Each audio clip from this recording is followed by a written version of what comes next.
Garuda Express, an international courier service. మీనరాశి పూర్వభాద్ర నక్షత్రం 4 పాదాలు, ఉత్తరాభాద్ర నక్షత్రం 4 పాదాలు, రేవతి నక్షత్రం 4 పాదాలతో కూడుకున్నటువంటిది మీనరాశి.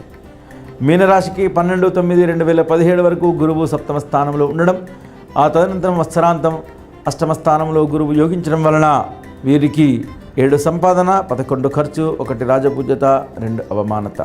శని కూడా దశమ స్థానంలో యోగించడం వలన వీరికి 12/9/2017 వరకు మాత్రం అఖండ విజయ ప్రాప్తితో ముందుకు వెళుతుందని యథావిధిగా చెప్పవచ్చును.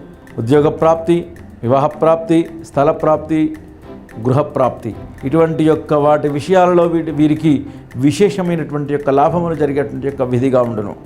కానీ 12/9/2017 నుంచి మాత్రం కొంతవరకు స్వల్ప మిశ్రమ ఫలితాలతో కూడుకున్నటువంటి యొక్క విధిగా ఉండును. కానీ ఏది ఎన్ని చెప్పినను వీరికి ఆరాధ్య దైవమైనటువంటి యొక్క ఇష్టదేవుని మాత్రం పరునిత్యం ఆరాధించిన ఎడల విశేషమైనటువంటి యొక్క ఫలితాలు మీనరాశి వారికి జరుగును అని చెప్పవచ్చును. హాయ్ యోయో వ్యూవర్స్, సబ్స్క్రైబ్ చేసేటప్పుడు అక్కడ ఉండే గంట సింబల్ను ప్రెస్ చేయడం మర్చిపోవద్దు.